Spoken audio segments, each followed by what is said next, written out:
பங்கு சந்தை சரிஞ்சாலும் சரி, உலகம் போர்க்களமாக மாறினாலும் சரி, நம்மளை என்னைக்கும் கைவிடாத ஒரே நண்பன் தங்கம். ஆனால் இனி நீங்கள் வாங்குகிற தங்கம் வெறும் நகை மட்டும் இல்லை, அது ஒரு டிஜிட்டல் ஆயுதம்.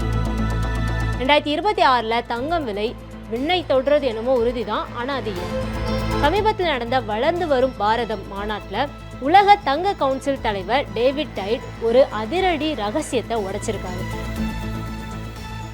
இனி நீங்கள் வாங்குகிற தங்கம் எந்த சுரங்கத்தில் இருந்து வந்துச்சு அப்படிங்கிறத ஒரே ஒரு ஸ்கேன் மூலமாக கண்டுபிடிச்சிடலாம். இது எப்படி சாத்தியம்? டிஜிட்டல் தங்கத்தில் இருந்து ஜப்பான் இளைஞர்களோட புதிய முதலீட்டு திட்டம் வரைக்கும் தங்கம் பற்றின உங்கள் பார்வையை மாற்ற போகிற அந்த மெகா அப்டேட்கள் 140 கோடி இந்தியர்களுக்கான அந்த பொருளாதார ரகசியத்தை இந்த வீடியோவில் விரிவாக நம்ம பார்க்கலாம்.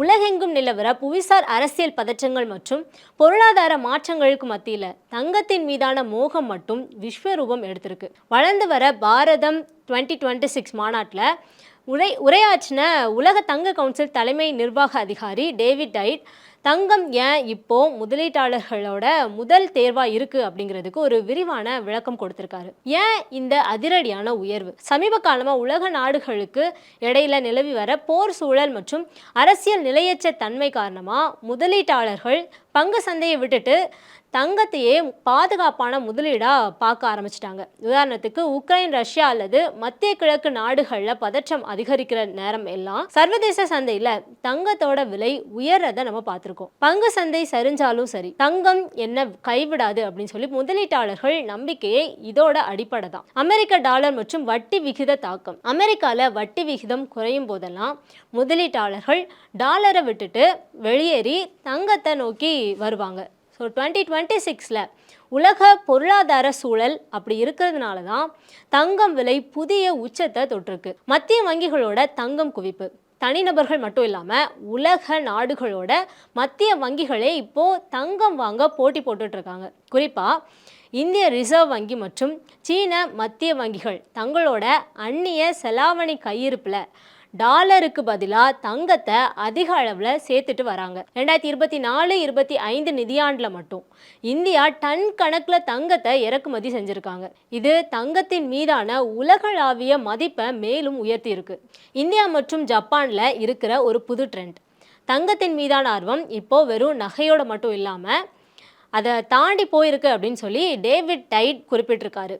இந்தியாவில் தங்கம் ETF. இந்தியாவில் இப்போ டிஜிட்டல் முறையில் தங்கம் வாங்கும் பழக்கம் மக்களிடையே அதிகமாயிருக்கு. கடையை தேடி போய் நகை வாங்குறதை விட மொபைல் ஆப் மூலமாக தங்கத்தில் முதலீடு செய்கிறது இப்போ ரொம்ப எளிதாகிட்டு இருக்கு. ஜப்பானில் இருக்கிற இளைஞர்கள் இப்போது தங்களோட முதலீட்டு திட்டங்களில் தங்கத்துக்கு முக்கியத்துவம் கொடுக்கறதா சொல்லியிருக்காங்க. இது உலகளாவிய சந்தையில் ஒரு பெரிய மாற்றத்தை ஏற்படுத்தியிருக்கு. இந்தியாவில் வீடுகளில் முடங்கி கிடக்கிற தங்கத்தை பொருளாதாரத்துக்குள்ளே கொண்டு வர தங்கம் பணமாக்கல் திட்டம் போன்ற புதிய முறைகளை டிஜிட்டல் தொழில்நுட்பம் மூலமாக எளிமைப்படுத்துறதுக்கு WGC ஆலோசித்து வராங்க.